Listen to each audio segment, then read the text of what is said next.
Hallo ihr Lieben und herzlich willkommen zu meinem neuen Video. Heute geht es um das sogenannte SAD. Ich denke, die meisten von euch kennen das nicht, obwohl wirklich sehr viele Menschen davon betroffen sind. In diesem Video erklären wir, was es genau ist, was ist die Symptomatik davon und wie kann man das behandeln. Also, es wird sehr spannend, bleibt dran und es geht los. You said there ain't no reason, but I sit here every day, waiting for the moment. Jede Jahreszeit hat etwas Schönes an sich. Zum Beispiel der Frühling, da wacht die ganze Natur auf. Es ist alles so neu und frisch und energiegeladen. Wirklich die ganze Natur bekommt so einen Energieschub und die meisten Menschen fühlen sich tatsächlich so. Man fühlt sich energiegeladen, man macht einen Jahresputz im Frühjahr und man hat Lust, was zu unternehmen. Die Tage werden länger, es wird wärmer, man hat den Sommer vor sich. Frühling ist eine sehr beliebte Jahreszeit. Diese Frühlingsgefühle sind da, man ist meistens sehr positiv eingestellt. Dann kommt der Sommer. Mit dem Sommer verbinden die meisten Strand und Meer und Urlaub und tatsächlich haben ja die meisten Menschen in den Sommermonaten den längsten Urlaub. Ja, viele haben 3 Wochen frei. Die Sommerferien sind da freuen sich immer die meisten die Eltern. Dann wohin mit den Kindern, 6, 7 Wochen lang. Aber es ist eine schöne Jahreszeit. Es ist warm, man grillt abends, man unternimmt mehr, die Tage sind ganz lang. Es ist wirklich schön, man hat diese Leichtigkeit, leichte Kleidung, braucht keine Jacken, keine Mützen. Es ist einfach schön. Dann kommt der Herbst. Im Herbst färbt sich die ganze Natur in schöne Brauntöne, Rottöne, goldene Töne.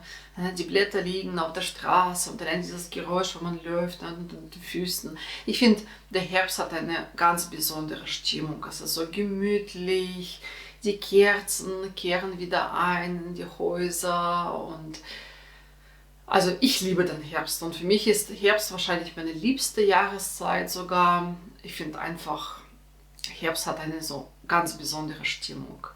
Und dann kommt der Winter. Mit dem Winter verbinden die meisten Weihnachtsmärkte, die Weihnachtsbeleuchtung, Glühwein, auch Kerzenlicht. Es ist gemütlich, zu Hause ist es kuschelig warm, man trinkt warme Getränke und so weiter. Es ist auch eine sehr, sehr, sehr gemütliche, sehr besinnliche Jahreszeit. Alle Jahreszeiten haben etwas Schönes an sich. Jede Jahreszeit ist besonders, jedoch kann man die Jahreszeiten in 2 Gruppen aufteilen. Einmal ist es der Frühling und der Sommer und einmal Herbst und Winter. Im Frühling und im Sommer ist es eher wärmer und heller und im Herbst und Winter ist es eher trüb und dunkel. Und da kommt das sogenannte SAD ins Spiel. Denn viele Menschen leiden in den dunklen Monaten, also im Herbst und im Winter, an SAD. Was ist eigentlich SAD? SAD kommt aus dem Englischen und heißt Seasonal Affective Disorder. Also zu Deutsch ist das eine saisonale affektive Störung. Also was ist dieses SAD genau? SAD ist eine Form der Depression und es trifft immer in den dunklen Monaten auf. Meistens fängt es an so Ende Oktober und geht bis Februar und das haben wirklich sehr viele Menschen. Was sind die Symptome? Einmal ist es die gedrückte Stimmung, die Traurigkeit, Müdigkeit, so eine Antriebslosigkeit, Lustlosigkeit. Viele Menschen haben auch Konzentrationsschwierigkeiten in den dunklen Monaten. Man wird wirklich so leicht depressiv. Und dann wieder, wenn der Frühling kommt und Sommer, dann hält sich die Stimmung und man ist wieder besser drauf. Und in diesen dunklen Monaten haben wirklich sehr viele Menschen so diese deprimierte Stimmung. Was sind eigentlich die Gründe für SAD? Es gibt mehrere Gründe. Also zum einen ist es so, dass man natürlich sich weniger bewegt. Man hat weniger soziale Kontakte. Die Tage sind kürzer, es ist kälter draußen, wir haben nicht so Lust rauszugehen. Ne? Zu Hause ist es viel besser und gemütlicher und da hocken die meisten viel mehr zu Hause. Man hat weniger Kontakt zu Mitmenschen, man bewegt sich weniger, man wird so träge, man hat weniger Eindrücke und ist halt zu Hause. Das ist der eine Grund, warum viele Menschen dann daraus eine gedrückte Stimmung, also eine Art der Depression entwickeln. Zum anderen ist natürlich auch das Essen schuld, weil wenn es kälter wird, essen wir natürlich meistens mehr und wir essen andere Sachen als jetzt im Sommer. Und wir essen auch natürlich schwerere Sachen, viel Fleisch, die Speisen sind deftiger. Man will auch mehr essen, weil man das Gefühl hat, ja, man will sich aufwärmen, man möchte irgendwie mehr vielleicht Eintöpfe essen und ein paar Suppen, also die deftigere Suppen. Und der Körper braucht natürlich viel mehr Energie, um diese deftigere Speisen zu verdauen. Und dadurch werden schon viele Menschen auch müde. Und meiner Meinung nach der Hauptgrund für SAD ist weniger Licht. Also Sonnenlicht ist ja enorm wichtig für unsere Stimmung.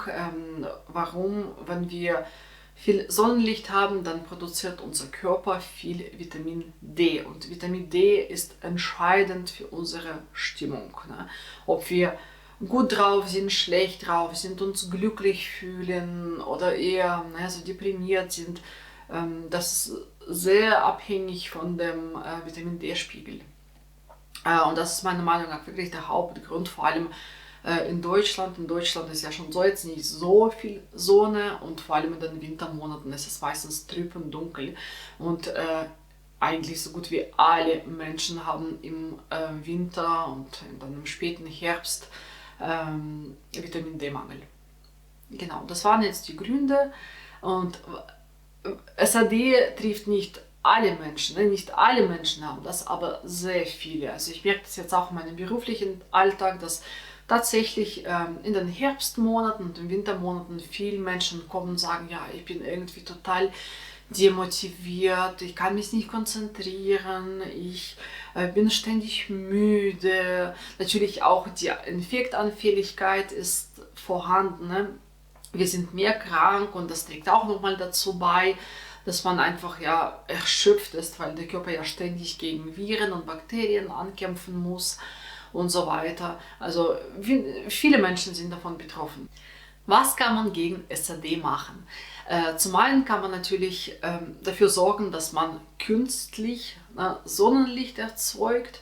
Das nennt sich dann Lichttherapie. Es gibt auf dem Markt viele schöne, auch nicht so teure Lampen, die das Sonnenlicht simulieren. Ja, also das Licht hat eine bestimmte Wellenlänge. Und es ist wissenschaftlich nachgewiesen, dass sich dadurch unser Wohlbefinden und unsere Stimmung verbessern. Ich verlinke euch vielleicht ein paar Links zu solchen Lampen. Ich kann sie wirklich weiterempfehlen. Die helfen tatsächlich im Winter und im Herbst, dass es einem mental besser geht. Punkt Nummer 2, das ist die Einnahme von Vitamin D. Wie ich schon davor sagte, in den dunklen Monaten schafft unser Körper in den meisten Fällen nicht genug Vitamin D zu produzieren und es ist wirklich zu empfehlen, dass man durch Nahrungsergänzungsmittel Vitamin D einnimmt. Vitamin D gibt es in der Apotheke, aber auch in der Drogerie gibt es viele Präparate dazu. Jedoch ist da wirklich Vorsicht geboten, weil viele denken, Vitamin D kann man nicht überdosieren. Tatsächlich, man kann Vitamin D eigentlich nicht überdosieren, weil man nichts einnimmt. Auf der natürlichen Weise. Jetzt in den Sommermonaten, auch wenn es wirklich sehr sonnig ist, reguliert das schon unser Körper selbst, wie viel Vitamin D er produziert. Aber in den Wintermonaten haben wir natürlich meistens nicht genug Vitamin D und dann fangen viele Menschen an, ganz viel Vitamin D zu nehmen, in der Hoffnung, dass sie besser drauf sind. Und da kann man wirklich Vitamin D überdosieren. Also da ist echt Vorsicht geboten. Die Symptome von der Überdosierung sind Übelkeit, Erbrechen, Schwäche, aber auch natürlich Nierenschäden. Also da muss man wirklich aufpassen. Mein Tipp für euch, misst den Vitamin D-Spiegel. Das geht eigentlich ganz einfach. Viele kennen das nicht. Also man kann wirklich zum Hausarzt gehen und sagen, ich möchte meinen Vitamin D-Spiegel im Blut messen. Da gibt man Blut ab und das ist dann wirklich in 2, 3 Tagen hat man schon das Ergebnis. Und man kann, dann weiß man ganz genau, hat man einen Mangel oder ist man im Normalbereich. Und da kann man natürlich dann die Dosierung der Vitamin D-Präparate gut anpassen. Genau, Vitamin D Messung ist keine Kassenleistung, das heißt, die Krankenkassen übernehmen das nicht. Man muss es selbst zahlen, das ist die sogenannte IGEL-Leistung, also die individuelle Gesundheitsleistung, IGEL heißt es. Also man zahlt selbst dafür. Die Kosten sind aber überschaubar, ich glaube, das sind so um die 30 Euro. Das testet man dann halt einmal im Jahr. Ich empfehle Vitamin D-Spiegel nicht im September, Oktober zu messen, weil da hat man noch viel Vitamin D vom Sommer. Also besser ist es, wenn man wirklich im Januar ungefähr Vitamin D-Spiegel testet. Da hat man einfach mehr Aussagekraft. Und natürlich, wenn man das jedes Jahr macht, 2, 3 Jahre nacheinander, ich finde, die Kosten sind überschaubar, dann hat man irgendwann mal schon ein Gefühl, man weiß ja, okay, immer im Januar habe ich den und den Wert in meinen Laborergebnissen und ich habe einen leichten Mangel oder einen starken Mangel, weil man hat ja trotzdem oft eine gleiche oder ähnliche Lebensweise und da muss man auch nicht jedes Jahr testen. Also wenn man 2, 3 Jahre nacheinander getestet hat, dann hat man schon irgendwo so ein Gefühl und dann kann man auch natürlich die Dosierung an Vitamin D anpassen, bespricht das mit eurem Arzt. Wie gesagt, auf eigene Faust würde ich da nicht handeln, weil man kann Vitamin D überdosieren. Was auch wichtig zu wissen ist, Vitamin D ist fettlöslich, das heißt, der Körper kann viel besser Vitamin D aufnehmen, wenn man es gleichzeitig mit einer Mahlzeit, also mit Fett konsumiert. Natürlich sollte man achten, dass es gesunde Fette sind, zum Beispiel Fisch oder Avocado oder einfach ja Vollkornbrot mit ein bisschen Butter drauf. Dann wird, wie gesagt, der Körper ist dann in der Lage, viel besser Vitamin D aufzunehmen. Vitamin D ist auch wichtig, nicht nur für unsere Stimmung und für unsere Laune und für unser Wohlbefinden. Es ist auch wichtig für unsere Knochen, weil durch Vitamin D können unsere Knochen viel besser Kalzium aufnehmen und da werden einfach die Knochen stabiler und stärker. Vor allem wichtig für ältere Personen, weil da sind die Knochen poröser und brüchiger einfach und vor allem alte Menschen, die gehen ja auch nicht so oft raus, vielleicht die sind mehr zu Hause und da wäre so eine Lichtlampe vielleicht zu empfehlen, dass der Körper wirklich genug Vitamin D produziert und oder halt man hilft ein bisschen mit Nahrungsergänzungsmitteln nach. Wichtig für unsere Knochen, wichtig für unsere Stimmung. Der nächste Punkt ist, bleibt aktiv.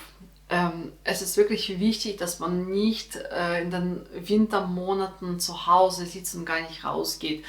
Wir brauchen soziale Kontakte, wir brauchen Bewegung, wir brauchen neue Eindrücke. Also geht raus, macht Sport. Es ist, ich weiß, nicht immer leicht im Winter Sport zu machen, vor allem wenn Schnee draußen liegt und es ist vielleicht glatt, ne? Man kann sich verletzen, man kann hinfallen und so weiter. Aber wenn das Wetter das zulässt, geht raus. Wenn es mit dem Sport nicht klappt, dann geht einfach spazieren, dass man sich bewegt. Zum einen seid ihr dann trotzdem mehr draußen, ihr kriegt mehr Sonnenlicht ab, also wichtig Vitamin D. Man bewegt sich und die Bewegung tut dem Körper gut, der Körper produziert viele Glückshormone, man fühlt sich gleich fitter, gesünder und hat bessere Laune. Und dann hat man vielleicht gleich Kontakt zu mehr Menschen, man geht mit seiner Familie spazieren, mit Freunden, man tauscht sich aus. Und ihr werdet merken, wenn ihr das regelmäßig wirklich bewusst auch macht im Winter, dann werdet ihr viel besser drauf sein. Dann ist natürlich auch gesunde Ernährung wichtig, auch im Winter, wenn man zu Hause ist und natürlich auch mehr Lust hat auf deftigere Sachen und auf Süßigkeiten. Achtet trotzdem darauf, dass ihr einigermaßen gesunde Nahrungsmittel konsumiert, also Vollkornbrot, viel Gemüse, viel Obst. Vor allem ist es wichtig im Winter. Ne? Es sind so viele Viren, Bakterien um uns herum, es sind so viele Menschen krank. Wir müssen unser Immunsystem unterstützen und da spielt die Ernährung eine sehr wichtige Rolle. Wir brauchen Vitamine, wir brauchen gute Nährstoffe, damit unser Immunsystem einfach gestärkt wird. Dann werden wir nicht so anfällig für Krankheiten und da ist man schon automatisch viel besser drauf. Da hat man viel mehr Energie. Wenn man nicht so schwere Sachen isst, dann muss auch der Körper nicht so viel Energie dafür aufwenden, um alles zu verdauen. Da haben wir vielleicht einfach mehr Energie und mehr Lust und Laune rauszugehen. Das ist immer so ein Kreislauf. Man ist nicht so träge und man unternimmt viel mehr. Und das wirkt sich natürlich sehr, sehr positiv auf unser Stimmungsbild aus. An dieser Stelle möchte ich noch sagen, dass es wichtig ist, wenn ihr wirklich in so ein Loch gefallen seid, ne? Dass ihr nicht mehr rauskommt, dass gesunde Ernährung, viel Bewegung, soziale Kontakte, Lichttherapie, Vitamin D-Präparate, aber nichts hilft und ihr seid trotzdem so deprimiert und die Stimmung ist ganz schlecht und gedrückt, dann ist es wichtig, dass man zum Arzt geht. Also man sollte sich dafür auch nicht schämen, das haben wirklich sehr viele Menschen. Sehr viele Menschen leiden in diesen dunklen Monaten an dieser saisonalen affektiven Störung. Es ist nichts Neues, ne? Und viele Ärzte haben auch dafür Verständnis. Vor allem, wenn man zu Hause noch kranke Kinder hat und man ist selbst ständig erkältet und nicht gesund und so weiter. Viele Faktoren spielen da eine Rolle. Und wenn man wirklich das Gefühl hat, dass man alleine nicht rauskommt aus diesem mentalen Loch, dann sollte man sich professionelle Hilfe suchen. Wie gesagt, schämt euch nicht dafür, das ist ganz normal. Wir sind alle Menschen. Jeder Mensch empfindet die Umgebung, die ganzen alltäglichen Faktoren einfach anders. Und wenn man da das Gefühl hat, dass man professionelle Hilfe braucht, sollte man auch die professionelle Hilfe holen. Also es ist überhaupt nichts Verwerfliches, nichts Peinliches. Das war's jetzt mit dem Video. Ich hoffe, das Video hat euch gefallen. Schreibt mir gerne unten in die Kommentare, ob ihr auch schon mal SAD gehabt habt. Wie ist dann eure Stimmung in den dunklen Monaten? Habt ihr auch das Gefühl, dass man in den dunklen Monaten auch in so ein Loch fällt? Oder sagt ihr, nee, also ich finde Herbst und Winter ist ganz toll und ich bin dann noch besser drauf als im Sommer und im Frühjahr. Also ich freue mich über eure Kommentare, so können wir uns gerne austauschen und uns gegenseitig unterstützen. Ich wünsche euch an der Stelle alles Gute, ein gutes Gelingen, bleibt positiv, ne? Macht was für euch, hört auf eure Bedürfnisse, hört auf eure mentale Gesundheit, auf eure körperliche Gesundheit. Entwickelt einfach so ein achtsames Gefühl für eure Bedürfnisse. Und dann ist, glaube ich, ist man schon auf dem richtigen Weg und ist einfach gesünder und glücklicher im Leben. Ich wünsche euch alles Gute und wir sehen uns im nächsten Video. Tschüss!